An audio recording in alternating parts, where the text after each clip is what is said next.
Hi hello welcome to the ఈ పాఠ్య. ఈ సెషన్లో మనం బ్యాంకుల గురించి నేర్చుకుందాం. ఇక్కడ మనకు బ్యాంకుల నిర్వచనం ఏంటి, అదేవిధంగా ఒక బ్యాంకుల రకాలు ఏమిటి, ఇండియాలో ఒక బ్యాంకింగ్ నిర్మాణం ఏ విధంగా ఉందో ఈ యొక్క వీడియోలో చూద్దాం. ఇక్కడ మనకు బ్యాంకింగ్ అంటే మనకి ఇక్కడ ద్రవ్యాన్ని మారకం చేయడాన్ని మనం బ్యాంకింగ్ అని అంటాం. సో మనకు 1157లో స్థాపించబడిన బ్యాంక్ ఆఫ్ వెనిస్ అనేది అతి ప్రాచీనమైన బ్యాంక్, వాణిజ్య బ్యాంక్ మనం చెప్పుకోవచ్చు. సో ఇక్కడ మనము బ్యాంకుల నిర్వచనం చూసుకున్నట్లయితే డాక్టర్ హెర్బర్ట్ ఎల్హార్ట్ ప్రకారం బ్యాంకర్ అనే పదాన్ని ఈ విధంగా నిర్వచించడం జరిగింది.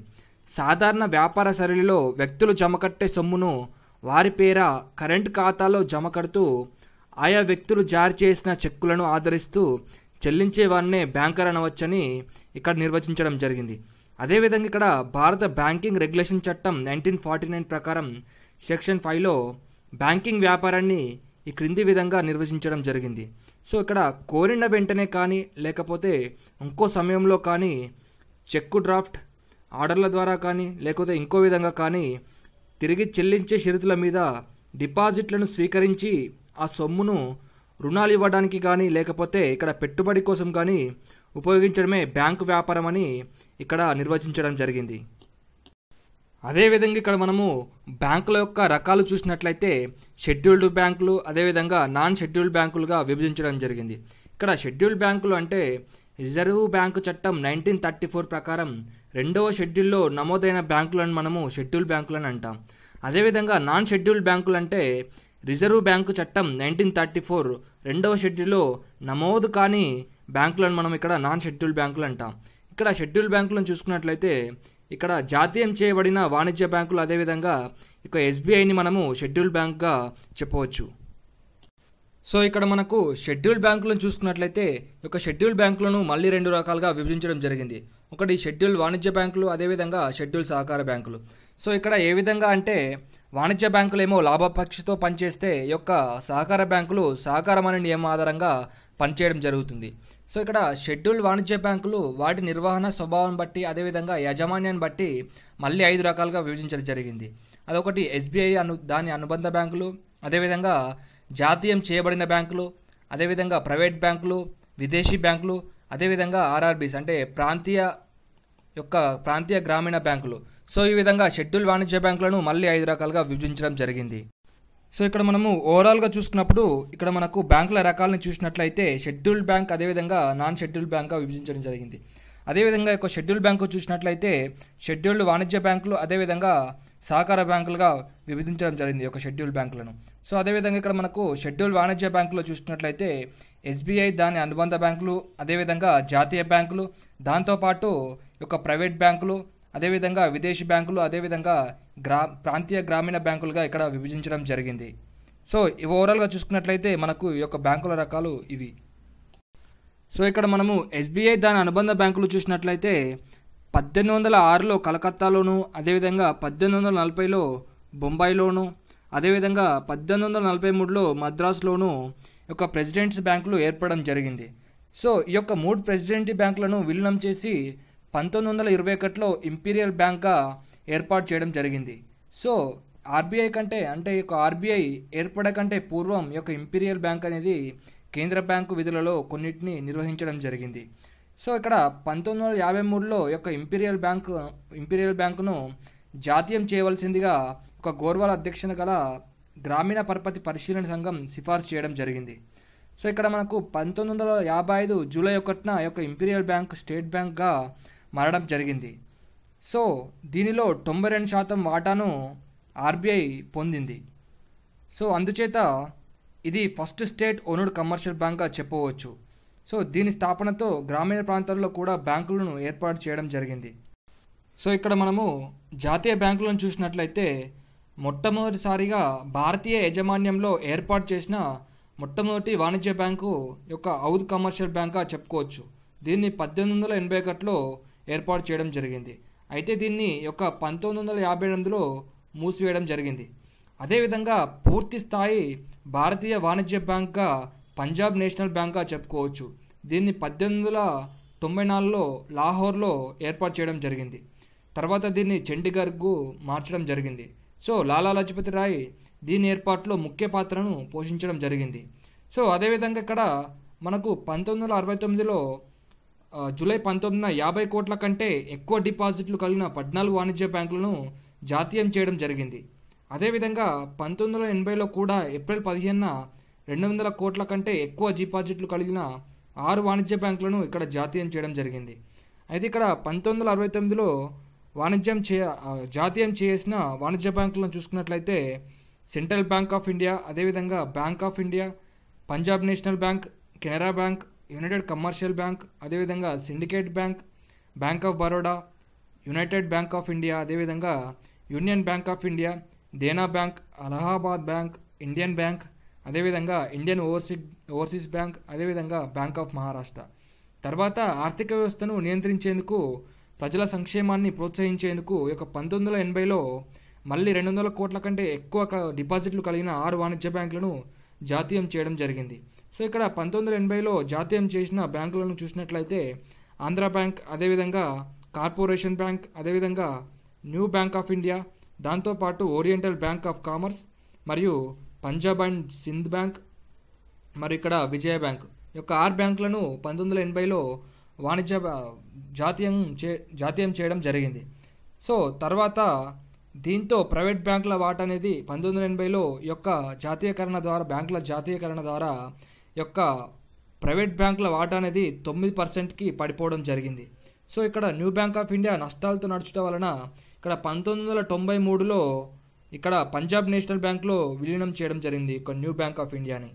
అదేవిధంగా ఇక్కడ మనం బ్యాంకుల విలీనం చూసినట్లయితే 2017లో ఈ యొక్క ఎస్బీఐ అనుబంధ బ్యాంకులు 5 ఎస్బీఐ, దాంతోపాటు ఈ యొక్క భారతీయ మహిళా బ్యాంకులు యొక్క ఎస్బీఐలో విలీనం కావడం జరిగింది.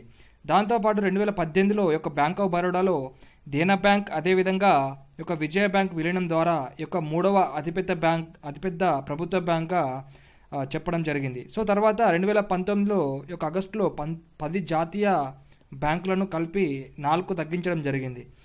సో ఇది అంతర్జాతీయ పోటీని ఎదుర్కొనేందుకు ఉపయోగపడుతుందని చెప్పవచ్చు.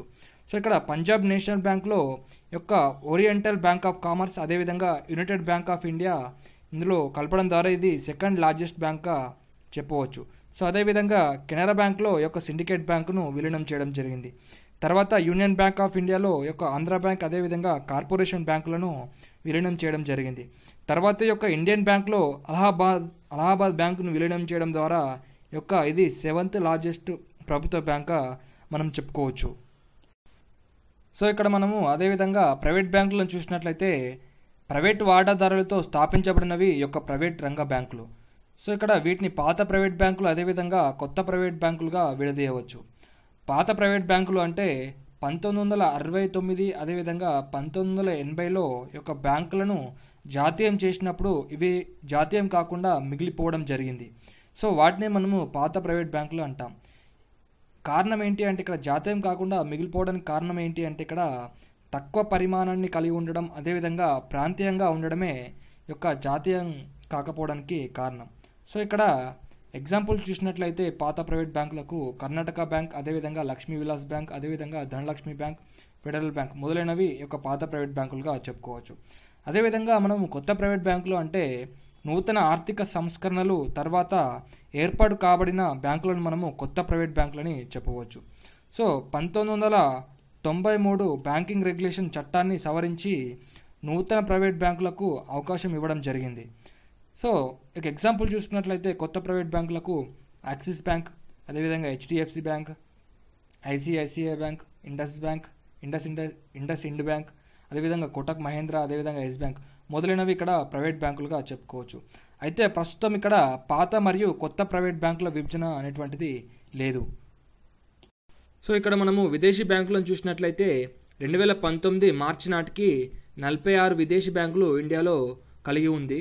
సో ఇక్కడ అత్యధిక బ్రాంచులు చూసినట్లయితే స్టాండర్డ్ చార్టర్ బ్యాంకు ఇక్కడ 100 బ్రాంచులను కలిగి ఉంది ఇండియాలో. సో అదేవిధంగా సిటీ బ్యాంకు ఇక్కడ 35, అదేవిధంగా హెచ్ఎస్బిసి బ్యాంకు 26 బ్రాంచులను కలిగి ఉంది ఇండియాలో. సో ఇక్కడ విదేశీ వ్యాపారానికి రుణాలిచ్చుడితో పాటు డిపాజిట్ల స్వీకరణ, అదేవిధంగా వ్యాపారాలకు రుణాలిచ్చుట యొక్క బ్యాంకింగ్ అలవాట్లను పెంపొందించుటకు దోహదపడతాయి. సో అదేవిధంగా ఇక్కడ మనకు విదేశీ బ్యాంకు స్థానికంగా బ్రాంచ్ పెట్టాలంటే ఇక్కడ 2013 ఆర్బీఐ నిబంధనల ప్రకారం 500 కోట్ల మూలధనంతో స్థానిక బ్యాంకును ఏర్పాటు చేయవచ్చు. అయితే ఇక్కడ సగం మంది బ్యాంకు డైరెక్టర్లు ఇండియన్ ఆరిజిన్ కలిగి ఉండాలి, అంటే ఇక్కడ భారతీయ మూలాలను కలిగి ఉండాలి. అదేవిధంగా కనీసం 1/3 వంతు భారతీయులు యొక్క మేనేజ్మెంట్లో 1/3 వంతు భారతీయులు కలిగి ఉండాలి. అదేవిధంగా దేశీయ బ్యాంకుల వల్ల ఇక్కడ చిన్న పరిశ్రమలకు అదేవిధంగా రైతులకు రుణాలు ఇవ్వాలి. సో అదేవిధంగా మనకు విదేశాలలో మన యొక్క బ్రాంచులు చూసినట్లయితే మొత్తం 147 బ్రాంచులు కలవు విదేశాలలో. సో ఇక్కడ 128 వీనిలో 128 ప్రభుత్వ రంగ బ్యాంకులు కలవు. సో ఇక్కడ ఎస్బీఐని చూసినట్లయితే 40 బ్రాంచులు, అదేవిధంగా బ్యాంక్ ఆఫ్ బరోడా 36 బ్రాంచులతో మొదటి మరియు 2 స్థానాల్లో ఆక్రమించడం జరిగింది. ఇక్కడ మనము ప్రాంతీయ గ్రామీణ బ్యాంకులను చూసినట్లయితే మనకు బ్యాంకుల జాతీయకరణ జరిగినప్పటికీ కూడా ఈ యొక్క గ్రామాలలో రుణగ్రస్తత అనేది తగ్గలేదు. ఇక్కడ వడ్డీ వ్యాపారుల ఆధిపత్యంలో కొనసాగుతూనే ఉన్నది. సో అప్పుడు ఎం నరసింహం అధ్యక్షతన ఏర్పాటు చేయబడిన ఈ యొక్క మల్టీ ఏజెన్సీ అప్రోచ్ ద్వారా ఈ యొక్క గ్రామీణ పరపతిని అందించాలని సూచించడం జరిగింది. అప్పుడు ఇక్కడ ఈ యొక్క శ్రీ నరసింహం కమిటీ సిఫార్సుల మేరకు ఈ యొక్క 20 సూత్రాల పథకంలో అంతర్భాగంగా ఈ యొక్క 1975లో ప్రాంతీయ గ్రామీణ బ్యాంకులను తీసుకురావడం జరిగింది, ఈ యొక్క ఆర్ఆర్బీస్ని. సో నరసింహం కమిటీకి పూర్వం ఈ యొక్క సరియు కమిటీ కూడా ఈ యొక్క ఆర్ఆర్బీ స్థాపనకు సిఫార్సు చేయడం జరిగింది, ఈ యొక్క సరియు కమిటీ కూడా. తర్వాత దీనికి అనుగుణంగా ఈ యొక్క నరసింహం కమిటీకి అనుగుణంగా 1976లో ఈ యొక్క ఆర్ఆర్బీ చట్టం తీసుకురావడం జరిగింది.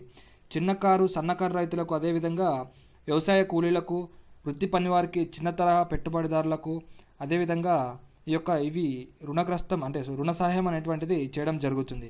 సో యొక్క ఆర్ఆర్బీలకు వాణిజ్య బ్యాంకులు షేర్ క్యాపిటల్ ఇవ్వడంతో పాటు నిర్వహణకు కూడా సహాయాన్ని అందించడం. ఫర్ ఎగ్జాంపుల్ చూసినట్లయితే ఏపీలో ఆంధ్రప్రదేశ్ గ్రామీణ వికాస్ బ్యాంక్ అనేది ఇక్కడ దీని యొక్క స్పాన్సర్ బ్యాంక్ అనేది ఎస్బీఐ బ్యాంక్.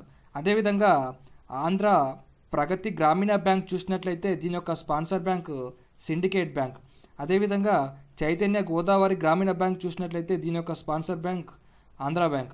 అదేవిధంగా ఈ యొక్క సప్తగిరి గ్రామీణ బ్యాంక్ చూసినట్లయితే దీని యొక్క స్పాన్సర్ బ్యాంక్ అనేది ఇండియన్ బ్యాంక్. సో ఈ విధంగా ఈ యొక్క వాణిజ్య బ్యాంకుల షేర్ క్యాపిటల్ ఇవ్వడంతో పాటు ఈ యొక్క ఆర్ఆర్బీస్కి నిర్వహణలో కూడా సహాయం అనేటువంటిది అందించడం జరుగుతుంది ఈ యొక్క వాణిజ్య బ్యాంకులు. సో ఈ విధంగా నరసింహన్ కమిటీ సిఫార్సుల మేరకు ఈ యొక్క ఆర్ఆర్బీ చట్టాన్ని 1976లో తీసుకురావడం జరిగింది. సో ఇప్పటివరకు మనము ఈ యొక్క షెడ్యూల్డ్ వాణిజ్య బ్యాంకుల గురించి చూసాం. ఇప్పుడు ప్రస్తుతం మనము షెడ్యూల్డ్ సహకార బ్యాంకులు అంటే కోఆపరేటివ్ బ్యాంక్స్ గురించి చూసినట్లయితే ఈ యొక్క కోఆపరేటివ్ బ్యాంక్స్ అంటే సభ్యుల విత్త అవసరాలను తీర్చే నిమిత్తం ఇక్కడ సహకార సూత్రం ఆధారంగా సేవా దృక్పథంతో నిర్వహించే బ్యాంకులను మనము సహకార బ్యాంకులు అంటాం. అంటే ఇక్కడ సభ్యుల విత్త అవసరాల కోసం సహకార సూత్రం ఆధారంగా ఇక్కడ సేవా దృక్పథంతో నిర్వహించబడే బ్యాంకులని మనము సహకార బ్యాంకులని అంటాం. అయితే ఇక్కడ మన దేశంలో సహకార పరపతి సంఘాల చట్టం అనేది 1904లోనే రూపొందించబడింది. సో ఇక్కడ స్వల్పకాలిక అదేవిధంగా మధ్యకాలిక రుణాలు ఇచ్చేందుకు ఈ యొక్క సహకార పరపతి సంస్థలు 3 స్థాయిలలో ఉన్నాయి. సో ఫస్ట్ స్థాయి చూసుకున్నట్లయితే గ్రామీణ స్థాయిలో ప్రాథమిక వ్యవసాయ పరపతి సంస్థలు, అదేవిధంగా ఈ యొక్క జిల్లా స్థాయిలో కేంద్ర సహకార బ్యాంకులు, అదేవిధంగా ఈ యొక్క రాష్ట్ర స్థాయిలో రాష్ట్ర సహకార బ్యాంకులు ఉన్నాయి. సో ఇక్కడ మనకు ఈ యొక్క స్వల్పకాలిక సహకార పరపతిలో ఈ యొక్క రాష్ట్ర సహకార బ్యాంక్ అనేది శిఖరాగ్ర సంస్థ అని చెప్పుకోవచ్చు. అదేవిధంగా ఈ యొక్క వ్యవసాయదారుల దీర్ఘకాలిక పరపతి అవసరాలను తీర్చే నిమిత్తం భూమి అభివృద్ధి బ్యాంకులు ఏర్పడడం జరిగింది. ఇవి 2 స్థాయిల్లో ఉంటాయి యొక్క భూమి అభివృద్ధి బ్యాంకులు. ప్రాథమిక భూమి అభివృద్ధి బ్యాంకులు, అదేవిధంగా ఈ యొక్క రాష్ట్ర స్థాయిలో భూమి అభివృద్ధి బ్యాంకులుగా చెప్పవచ్చు. సో ఫైనల్గా ఇక్కడ మనము సహకార బ్యాంకులకు అదేవిధంగా వాణిజ్య బ్యాంకులకి డిఫరెన్స్ చూసినట్లయితే ఇక్కడ సహకార బ్యాంకులు వివిధ రాష్ట్రాలలో వివిధ చట్టాల ద్వారా ఏర్పడడం జరుగుతుంది యొక్క సహకార బ్యాంకులు. అదేవిధంగా ఇక్కడ వాణిజ్య బ్యాంకు ఆర్బీఐ నుండి రీఫైనాన్స్ పొందవచ్చు, కానీ ఇక్కడ సహకార వ్యవస్థలో మాత్రం ఒక స్టేట్ కోఆపరేటివ్ బ్యాంకు మాత్రమే ఇక్కడ ఆర్బీఐ నుంచి రీఫైనాన్స్ పొందడం జరుగుతుంది. అదేవిధంగా ఇక్కడ వాణిజ్య బ్యాంకులు దేశంలో ఎక్కడైనా బ్యాంకులు ఏర్పరచుకోవచ్చు, కానీ ఇక్కడ సహకార బ్యాంకులు ఒక ప్రాంతానికి మాత్రమే పరిమితం అవడం జరుగుతుంది. అదేవిధంగా వాణిజ్య బ్యాంకులు విదేశాల్లో కూడా బ్రాంచ్లను కలిగి ఉండవచ్చు, కానీ ఇక్కడ సహకార బ్యాంకులు విదేశాల్లో బ్రాంచ్లు కలిగి ఉండడానికి అవకాశం లేదు.